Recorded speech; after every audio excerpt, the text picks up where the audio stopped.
How do you start a recovery community organization? How do you start a recovery community center? The recovery industry, as we know it, is an emerging industry, thanks in part to organizations like McShin, but recovery people everywhere, they're getting involved, and they want to know how they can maximize the outcome of their efforts. It's not for the meek at heart or the weak of mind. You got to have some real inward strength, fortitude, courage, because it gets to be a day and night, 7 day a week, 365 day a year industry.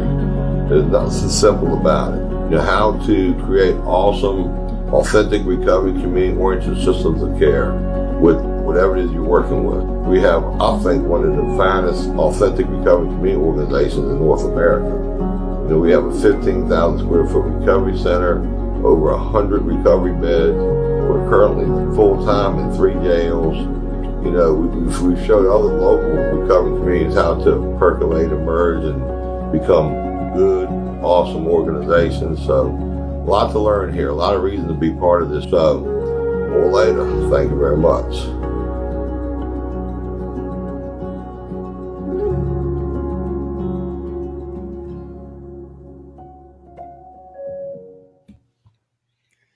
Hello, folks. John Shinholser, live from the McShin Foundation in Richmond, Virginia. What an honor and a pleasure it is to be part of Uplifting the Lockdown 2020, Unite to Face Addiction up in Michigan. And, I love these events. I've adapted to these formats, and I'm looking forward to tonight. Hello, Kathy. Good to see you. If during the event here, y'all got any questions, just type them in the comment section, and if I see them, I'll try to answer them. But if I don't, I'll have time on the back end, so I'm sure we can ask questions. We're going to move right along. Next slide. And I wanted to start out with this particular slide, and what you're looking at is really an example of the power of recovery capital. And I'm going to kind of end the whole presentation with recovery capital. But one person in recovery can approach any member in Congress and get them to put a bill in. It's hard to do, but I learned over the years how to access my congressman. And this particular bill, Congressman Dave Brad, who's no longer in Congress, he put a bill in on really my behalf to expand the block grant, or to get 20% of our SAPT block grant, a substance abuse prevention and treatment block grant from SAMHSA, the federal government, that goes to the states. And, I wanted 20% of those dollars to flow through the existing agencies and to be used by the authentic recovery community service support providers, people in the trenches, doing the lion's share of the engagement with the newcomers, basically. So I feel like, one reason I got into this space was to, basically help newcomers, help people asking for help, give them appropriate help when they were to ask for it. And in most cases, it's simply engagement with the recovering person, get them into sober living, recovery house, whatever you want to call it, get them detox. Back in 2004, when we started McShin, it was really just, detox, get in recovery, and get along with your life. It wasn't like it is today, and I'm going to talk about that in a minute. We're going to run a quick little video, I believe is next, and I'll explain that to you. Next video, next slide. Hello, folks. John Shinholser here in Richmond, Virginia. I just want to point out the fact that there is a war on recovery unfolding in America. Bad enough we have a war on drugs, but now we got to deal with a war on recovery, and the proof's in the pudding. Most of the money our nation spends on substance use disorder plays out in our criminal justice system. So over here we have a criminal justice system on this three-legged stool, fully funded by tax dollars, of course. And then we have a publicly funded substance abuse delivery system of care that money flows from the federal government to the states, localities pitching money. Like we got drug courts, we got jail programs, we got community service board programs, so forth and so on. They're again 100% funded. However, on that third leg of a three-legged stool, what we don't have funded is the authentic recovery support service providers. We get 0.001% money, and as it turns out, the third leg of a stool cannot be complete. So until we fully fund, like we do these other facets of recovery needs in America, we're going to continue to keep reinvesting more and more money in the criminal justice system and public systems that do not work that good. So if we really want fair and equitable recovery results, we have got to stop with the war on recovery, accept the fact that we're the most needed piece of the puzzle, and get off your butts and see to it that we get the resources we need so we can reduce the impact addiction is having in our community by 40%. More later. Thank you very much.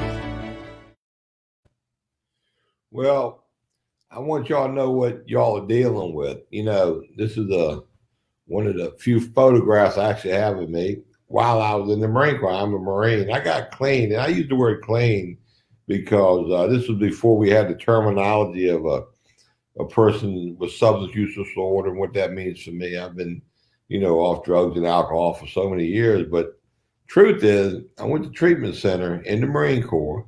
I got clean on August 10th, 1982.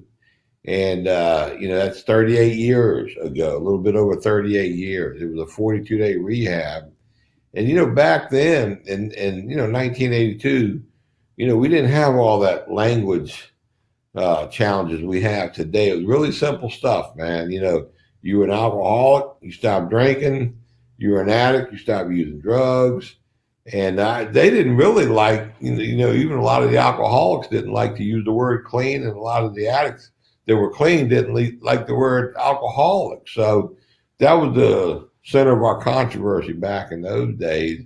But, you know, things kind of got complicated. And I also want to point out, take a minute, you know, I'm proud of my clean time. You know, it's not a bad word. You know, it's not meant to belittle anybody or make anybody less than, you know. I can't help it if, you know, I guess call it what you want, but the world today, you know, it's like we're always correcting our language, always trying to be politically correct or whatever. But clean is good by me. I'm not implying anybody's dirty or anything like that, but I like it. I use it. It works for me. I ain't trying to offend nobody. Next slide. See my boys sleeping on the job up in Michigan. There you go. You know, also back when I got clean in 82, you know, abstinence was king. You know, a lot of the 12-step programs, there's really only two big ones, AA or NA, but, you know, they were basically abstinent-based programs. You know, you might have had, you know, medication was just coming on the scene back then. So, you know, here again, this is the language, the program, the objective I grew up with and got clean with. You know, the objective was stop doing harmful substances, get your life straight, correct your life, and then, you know, get a spiritual awakening and spend your days staying out of trouble, helping people, and become a, you know, respectful person in your community. Next slide. You know, there was no, like I say, language disparities back then. We didn't have multiple pathways like we have today. We didn't have, you know, MAT back then, no smart recovery. And it was just really simple stuff. You know, I can't emphasize that enough. And back then you might have had a little Prozac or a little methadone, but it wasn't like today. Next slide. Hello, Don. I see you checking in here tonight. Love you too. Good to see you. You know, psychotherapies were just coming along back then. The psychodrama, they started really getting into the inner childhood, you know, digging deep into some, you know, good. They had some good social work come along. I'll give you that much, because I went to some inner child work therapies. I went away to, you know, like a 5-day program when I was 13 years clean to work on family of origin stuff. So, you know, a lot of progress has been made. You know, it's a lot of good stuff been made. But like I say, you know, I feel like we're getting a little complicated sometimes. Next slide. Yeah, Belinda, I love that three-legged stool message too, because the truth is, until we fully value and recognize the authentic recovery community service support providers, we're going to keep spinning our wheels as a nation. You know, my 38 years in recovery, I've seen what has happened to this war on drugs. I've seen how back in 1982, if anybody wanted recovery and asked for help, you were going to get it. We didn't have this industrial prison complex. We didn't have this criminal justice system built up yet. That came during the later 80s and the 90s and the 2000s, where it was more important to get a customer in a prison than it was to get a human being into the healthcare side. So, been this really terrible shift treating addiction like criminal justice problem, not like a healthcare problem. That's why people who know me, you hear me talk a lot about the Portugal model and how important it is to, you know, spend more money, more time, more resources on the healthcare part of addiction, not the criminal justice side. Next slide, please. You know, like I say, back in the day, treatment was good, insurance paid for it. You had good public treatment back then. But as time went by, all of a sudden insurance became in charge of addiction and mental health and crime. It's crazy how they intersect with each other. So when we took away the quality treatment, the burden of addiction fell on really the taxpayers and the criminal justice system. So it was crazy how that got way out of whack. And that's all special interests, greedy special interest groups, greasing politicians, making the worst policies. I mean, 50 years from now, they're going to look back on this era we went through and thought, what a bunch of crap that was. And the citizens let it happen. How can we get commercial insurance to pay for treatment? People got to complain, Carolyn. It's really simple. You got to have people who got screwed. You got to constantly hound your state insurance commissions, the politicians that sit on the committees that let the insurance companies get away with everything, try to dial in on those specific committees that oversee the insurance companies, partners, and go after them. And you got to write editorials, you got to expose them. I'm going to talk a little bit more later in the presentation here about some stuff we do at McShin, podcasts, social media. You really got to shame the hell out of these wrongdoers because if we don't, who will? You know what I mean? So we almost got an extra responsibility there. Next slide. The year 2000, I got a little bit involved trying to get some advocate on behalf of our public providers. They weren't getting enough money to do the job they needed to get. And it was clear to me.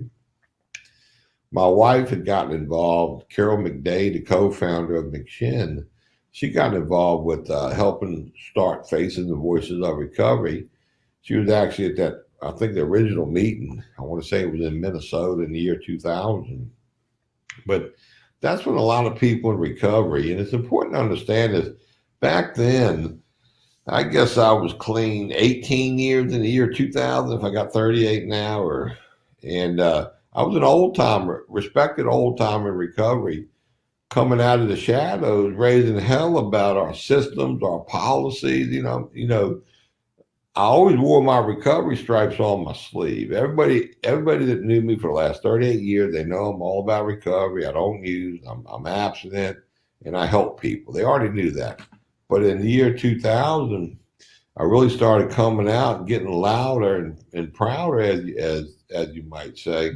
I got more of a calling to try to help change our systems, and that sort of began a whole series. Like for the last 20 years, a lot of people got involved, a lot of bureaucrats got involved, a lot of addiction specialists got involved.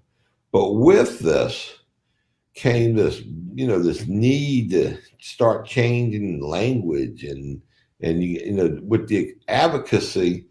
you get these multiple pathways started blowing up. William White writes a book. I got a copy of it over there, but you look in it, it's one of his monographs he wrote with the Great Lakes ATTC, but he must list 100 different recovery pathways in there. So with the pathway, each pathway has got their own little language and their own little spin, and it's really hard to keep up with all that. But somewhere along the line, using the word clean or sober became a bad thing, it seems like. But you know what?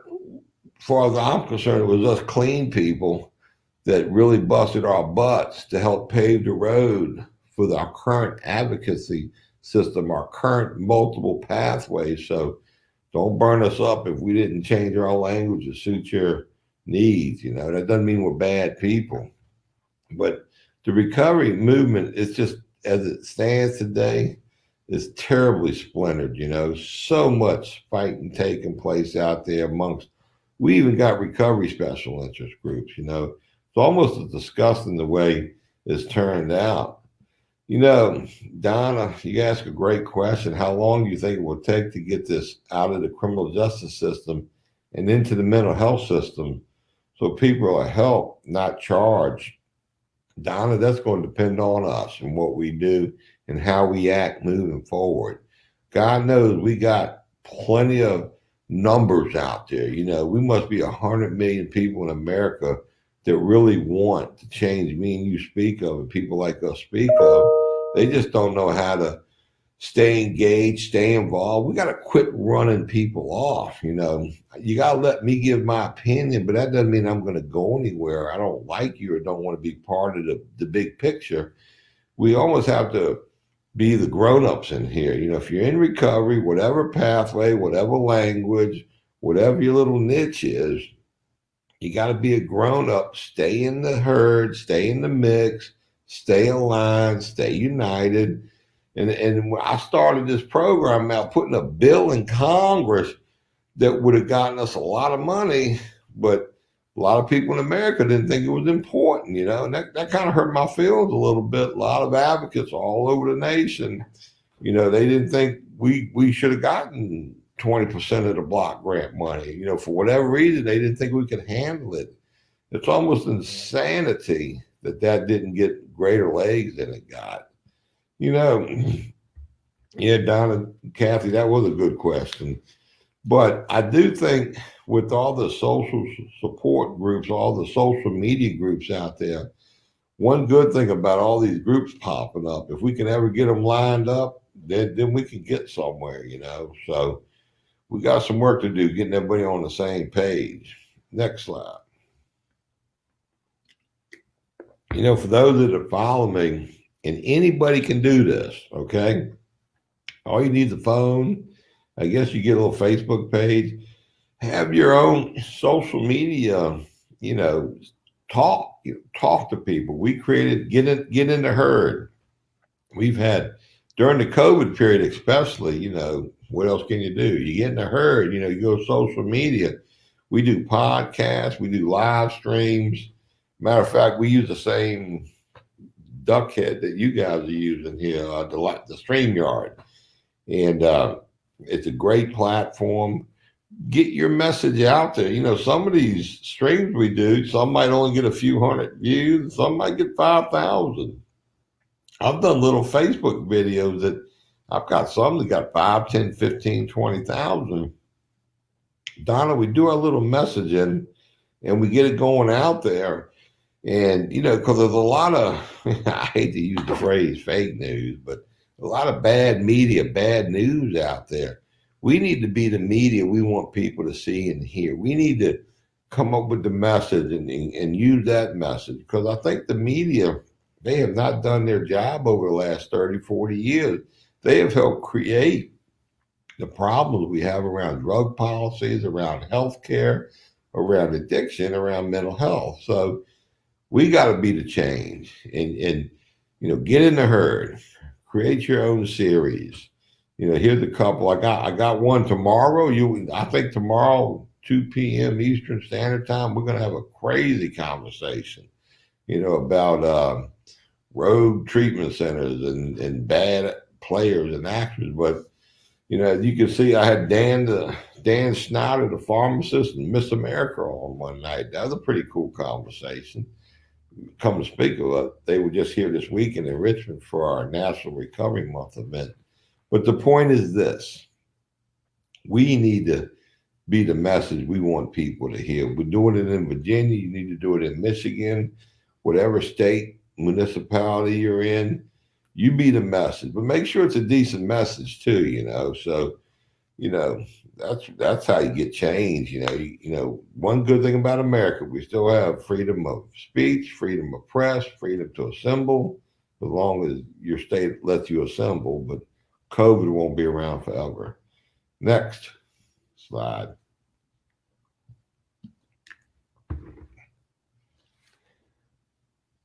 Hello, folks. John Shinholser here in Richmond, Virginia, and I'm here to talk to you about a phrase I created called Cousin Bob.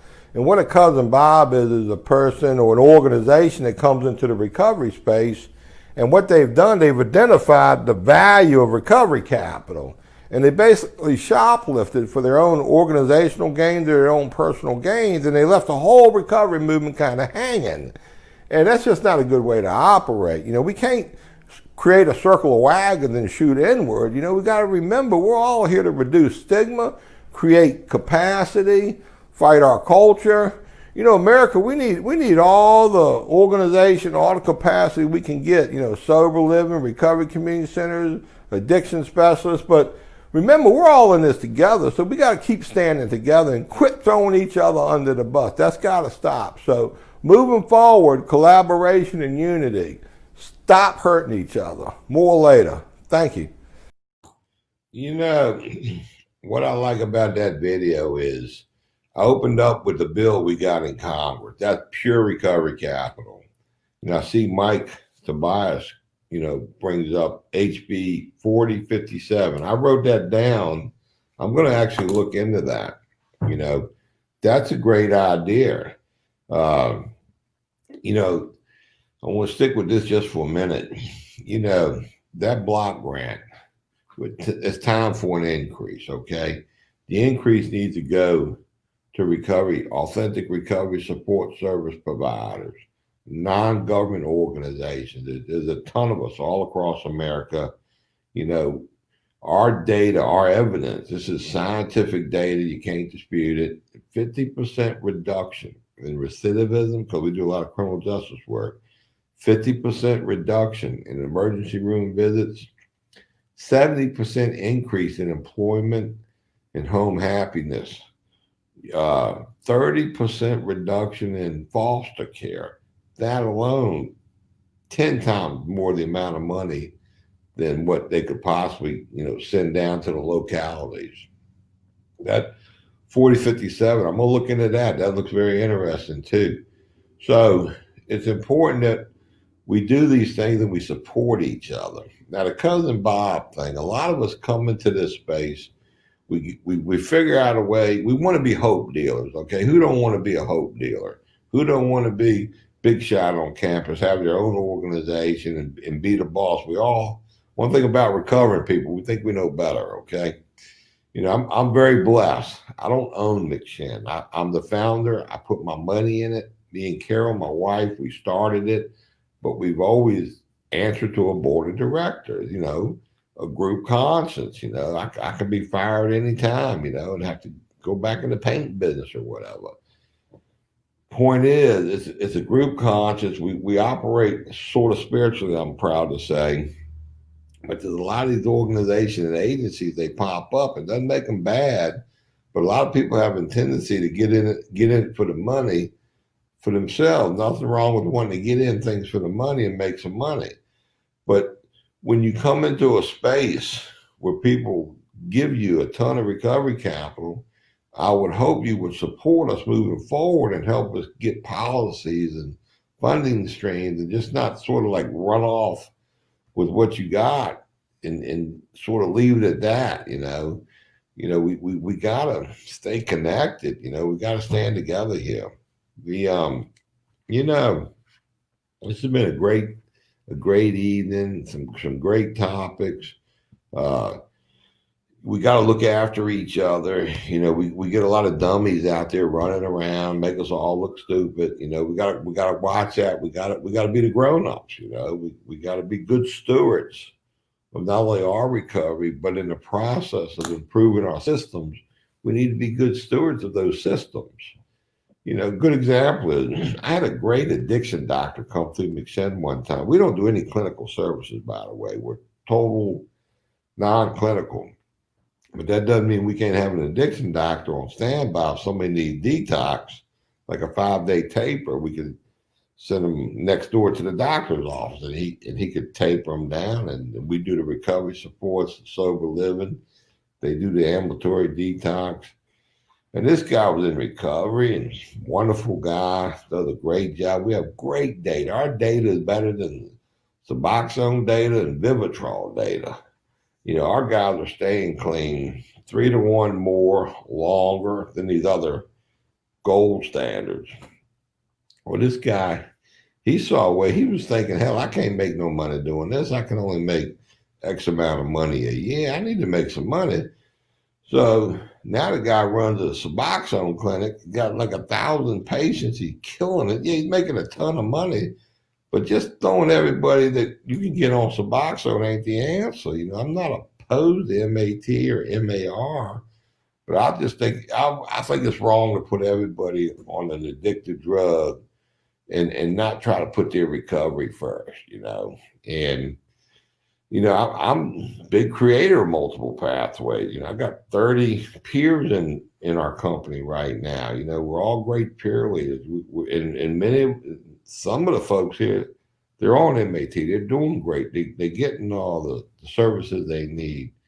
But when we got people nodding out in a group, we know something ain't right. Now, don't get me wrong. I give a lecture.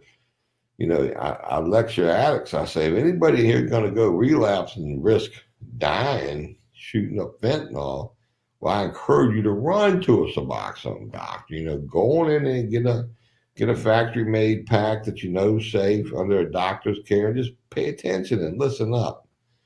So we got a lot of work to do in this area, and I look forward to that work. I think we're good at it. We're very good at it, actually. We got great outcomes, great data, great opportunities, but we have to stay aligned. We have to stay unified. We have to move forward as a great big huge advocacy movement. Stop being splintered. When a pharmaceutical company comes along and wants to throw 5, 10, 15, 20 million at us, we just can't jump on it like a scramble, like somebody throws a bunch of money in the air and says free fall. We can't do that. We got to proceed intelligently and smartly and get the results we need. I'm really tired of here we are in this addiction epidemic that's been going on for really decades. We have an opiate spike. We had a crack spike. We had a Valium spike. We had a candy beer spike. I've been through a bunch of spikes during this epidemic. And we still haven't addressed the addiction epidemic. We keep chasing like little shiny nickels, the spikes, the funding, the money, the special interest. Got to stop that.